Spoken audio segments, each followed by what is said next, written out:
Hola a todos. Hi, everyone. 안녕하세요, everyone. Is that okay? Is that good? Thank you. I was practicing before coming up. Thank you. My name is Mateo Salvatto. I'm 25 years old, and I come from very far away, very, very far away, from Buenos Aires, Argentina.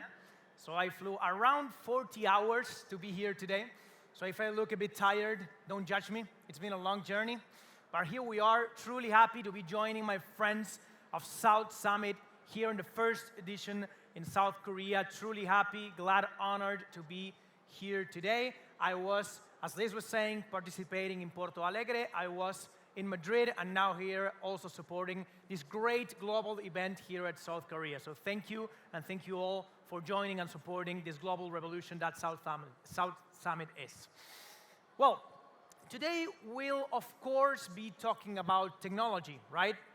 Okay, the name of the event itself already says Deep Tech and AI, right? So we will be discussing technology, of course. We'll keep on topic. But we'll maybe talk about technology from a different perspective, right? From an unusual perspective, right? Or point of view, which is social technology, right? We'll get to there. But I think if this conference goes well, right? Hope so. But if it goes well, the idea is to build bridges between us, between Argentina, South Korea, wherever you come from, right, in the audience, and agree that we can all work together to build a more inclusive society using technology, right? We are just hearing the previous speaker talk about these incredible applications of robotics, right? So very deep tech. We will talk about tech, but from the human perspective, right? So I want to share a little bit of my journey, not to tell you about myself, but to use that as an example, right? Of how we can really easily apply technology to make people's lives better, right? So let me tell you a bit more about myself. I told you 25 years old. I was born in Buenos Aires, where I still live, very, very far away, 40 hours by plane. And I always loved technology, right? I'm a big fan of tech, coding, I'm a programmer, robotics. So I was always into deep tech, right? Now getting into AI too. But there was a particular thing, a particular difference, you may say, in my family when I was growing up. I grew up as a big fan of technology, that's correct. But at the same time, you will see on the screen that woman right there who's sitting on the first row. Her name is Mercedes, but I call her mom, right? So my mom has been, for the past 35 years, a teacher for deaf people. Those are some of her students, right? So deaf people, people with disabilities. So my brother and I, we grew up our entire lives sharing, right? Being friends or joining my mom at her work and sharing with people with lots of disabilities, right? Different disabilities, mostly deaf people, but other disabilities too. So we grew up watching lots of people back in Argentina suffer to perform things that for me, and statistically speaking for you too, right? Or for almost all of you, are just daily stuff, right? Simple things. Listening to this conference, for example. I don't know, going to a convenience store to buy something, right? Or to a restaurant, or to the doctor, and ask for diagnosis, right? So typical stuff, daily stuff that all these people suffer to do. And at the first time, I come from Latin America. I won't bother you talking about where I come from, but in Latin America, it's not a very, very technological place of the world, right? We have lots of great stuff, lots of great tourism places, so you're invited to come. Great food, great culture, great music, but we are not known for our technology, even though there's a lot of it, but it's not our strongest ability, right? As maybe it is here in South Korea. So at first, I thought, well, maybe this is a local problem, this is an Argentinian problem, and deaf people elsewhere, right, in other places, they have better tools to communicate, right? And as I started growing up, I started to realize a few things, but mainly that most people with disabilities around the world with communication disabilities suffer from big exclusion from most parts of society, most activities of society, right? So I said, why not try and develop something that could help them interact better with their communities, right? With their surroundings. And maybe at least someone could be benefited of that, right? So when I was finishing high school, right, which was not so long ago, 7 years ago, I started coding in my parents' house a mobile app that I was trying to build for my mom's students to use as a daily tool. It wasn't thought as a startup, as a big company, as a big project, as something to go present to VCs to raise money. It was just a social project for people that I knew that suffered from these disabilities, right? So I started coding, I started developing, and around January 2017, first days of the year, the first version of my first mobile app came out, right? Which was a really, really, really basic app, which a really ugly interface, but it had at least a great idea, right? Of joining different existing technologies into a comfortable UI for free, no internet connection, and in any language, so people with this disability, with deafness, could use to interact with their surroundings. And I'm not a really creative guy related to naming or marketing and stuff. I'm more of a technical kind of guy. So when I had to name the app, I called it Háblalo, which I hope it's at least well translated here. I'm not very sure, but it means in Spanish, Háblalo, it means to speak up, to speak, actually. As I'm saying, not very creative, it's kind of obvious, but it was an app to communicate, so the first thing that came to mind was Háblalo, so that was it. Háblalo, the app to communicate, right? So I started developing this app. As I was saying, it was a really homemade kind of thing, not very professional, but I started developing day by day, slowly, while I was going to university, and sharing it with my mom's students and my friends in the deaf community so they could use it for free to communicate on a daily basis, right? So that's how Háblalo started. Now, almost 8 years from that moment, things have changed quite a lot in the past 8 years.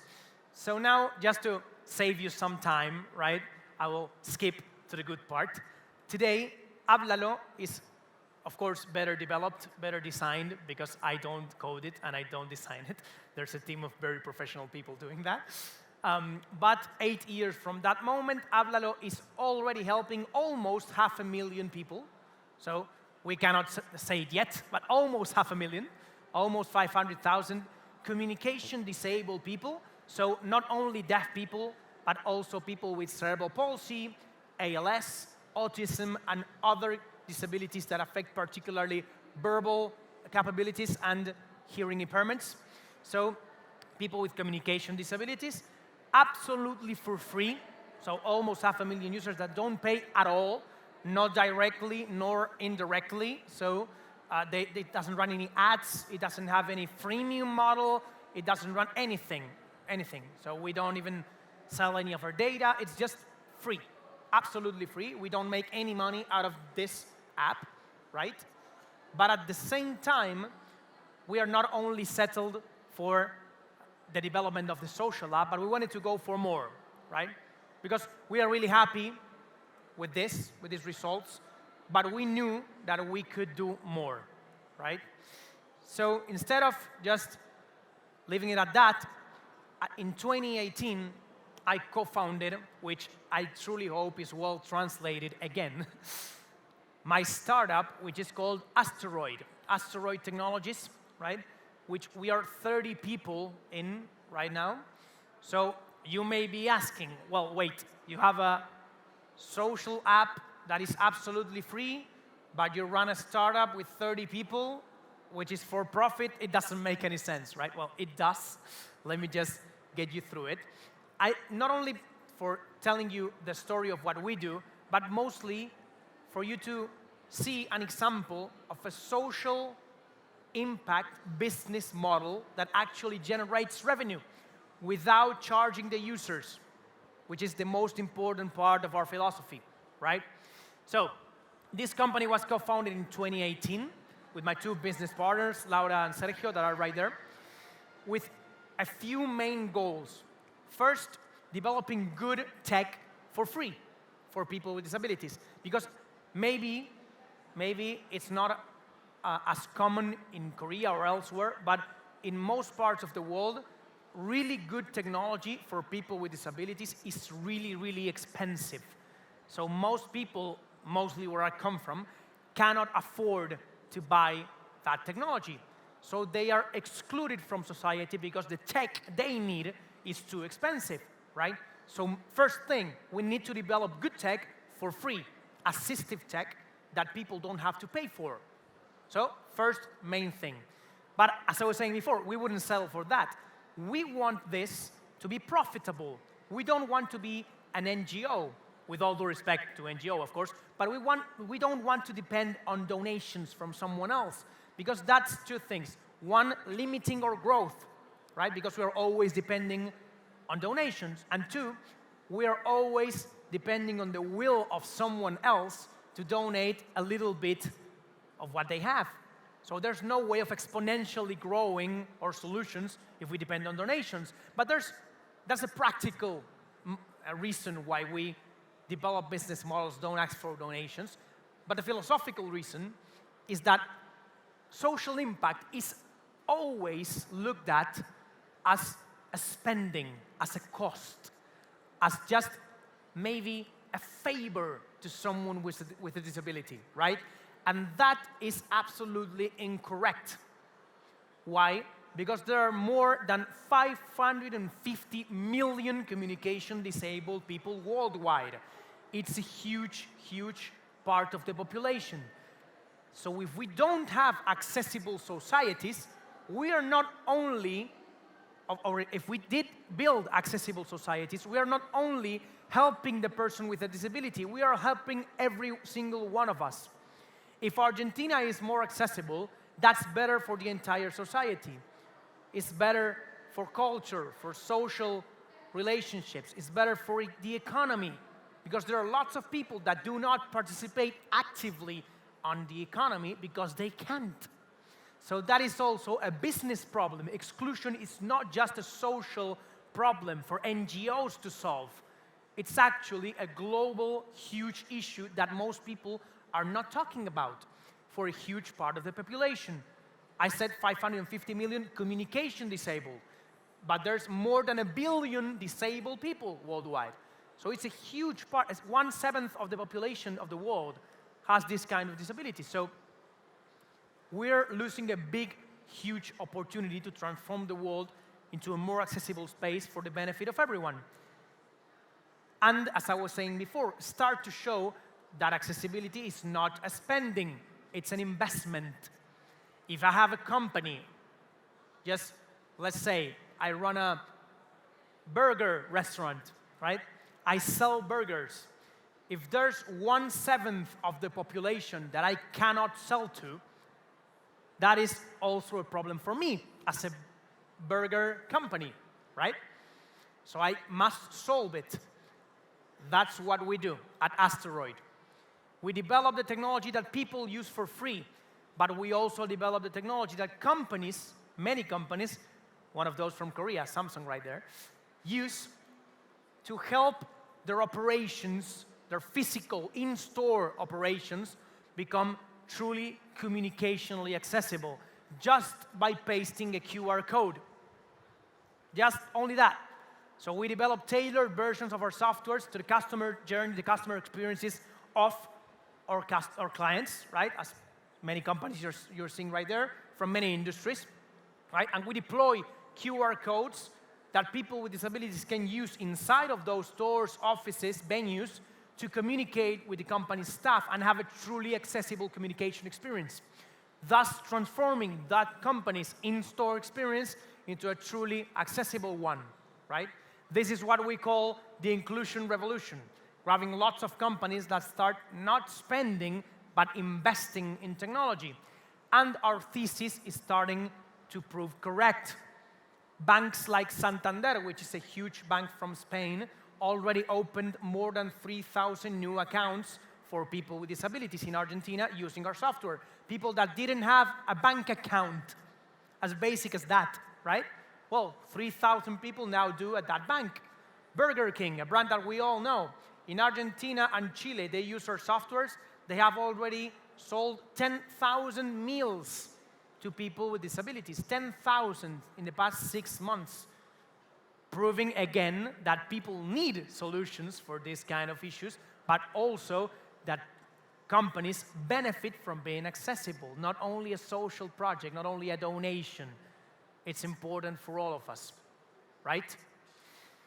But well, I said that my idea was not to talk only about myself, right? Or just tell you about myself, but how all this could build bridges between us, right? And let me get to that point. As I was saying, I have always been a big deep tech fan, a big technology fan, right? And growing up, I was convinced that making huge impact in the world through technology was, I don't know, Elon Musk, Bill Gates, all these kind of people that launch rockets into space, right? Or develop big AIs for this or that, right? Being raised in Argentina, far away from what most people call the first world, right?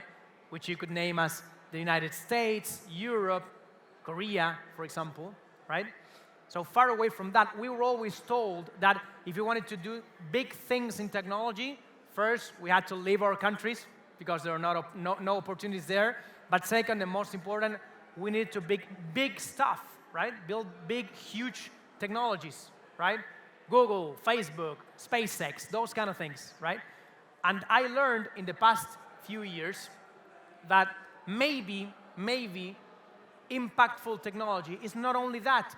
Maybe it's a kid with cerebral palsy in Argentina that could buy his first ham and cheese sandwich using a free app on his phone. Maybe technology for impact is also top left corner, Andrea in Tucumán, which is up north from Argentina, right, a province in Argentina, that could finish her university studies having cerebral palsy, using our software, and also became the first person with cerebral palsy in Argentina to be a university teacher using our softwares, proving that her disabilities are not a barrier, not for teaching, not for learning, right? Or technology for impact could also be Prudencio, 49 years old, from Spain, that sadly passed away in 2019 from amyotrophic lateral sclerosis, most known as ALS. But in the last 2 years of his life, he could go back to making homework with his child or joking with friends using our software, free software on his phone, right? So the point that I want to make with all of this, you may be asking, right, is if this is changing the world, that at least for me, somehow it kind of is, right? If this is changing the world, the natural thing we could say right after this is that everyone can change the world, right? And I know this sounds like a classic cliche saying of a book or of a movie, but I truly believe this is true. I came all the way from Buenos Aires to here to share this slide and this slide only. I don't want you to remember what I do. I want you to remember that if we can do it, you can do it way better. This is not, we are now in Háblalo applying AI, right? Generative AI for lots of things, so growing the product. But it started as a really simple free app developed on a free software for Android phones because we didn't even have the money to pay Apple to publish on Apple Store, right? So just a simple thing developed on what I don't like to be called that, but what we call the third world, right? Where we come from Latin America, in an average income household from a city in Latin America. And we developed this with effort, with patience, with lots of time, with all the effort of lots of people, right? Failing and learning. But here we are, almost 500,000 people. So if we could do it from Argentina, imagine what you all can do from South Korea to build a more accessible society for you and for lots of others. Because I didn't tell you this, I left it for the end.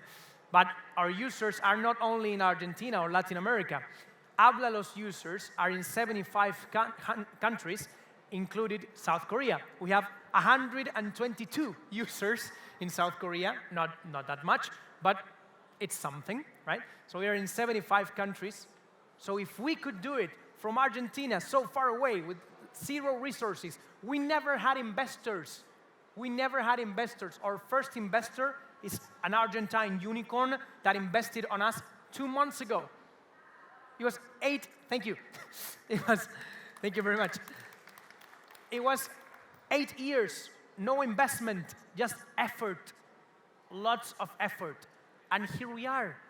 So just imagine for a second, right? If we, of course, deep tech is cool, AI is amazing. We all want to build the first Google, the new Apple, the new Facebook. We all want to do that, right? Of course, and it's exciting, and I encourage you to try, surely. But let's not keep it only on that. Because maybe, just by sitting today, you go back to your houses, and you just Google how to code your first app, and start watching YouTube tutorials, as I did, and code, and just publish. Maybe it's nothing, or maybe you help 500,000 people 8 years later, right? So that's what I wanted to share with you. It's not important what we do. It's important that if we do it, you can do it way better. And we are in the best time in history to do so. It was never better. There was never a better time in history to grab the technology you have at your houses, in your computers for free, and try to develop things that cross frontiers, cross borders, help people, make the world united, right? As we are doing, at least for 122 Koreans. But it's something, right? If you help one person with what you do with your tech, that's enough. You have made a great impact on the world, just for one. But maybe, who knows? It surprises you, and it's 500,000, right? So that's what we are doing from very, very far away, with a 12-hour difference. But as I was saying, we came all the way today to share that if we focus on technology for social impact, for good, the difference we can make in Korea, in Asia, in Argentina, in the world is huge. So the only thing that I would be very happy, that would prove me that this conference finally went well, as I was saying in the beginning, is that today when you go to sleep, you're thinking, hey, deep tech is cool, AI is cool, everything's cool, but when do I get started from here, from home, to use technology to help someone else have a better life quality? I hope you do so, and I truly hope you enjoyed this as much as I did. Have a great event, have a great day. I hope to see you again soon. Thank you very much. Nice script. Thank you. Thank you all. Great being here. Thank you.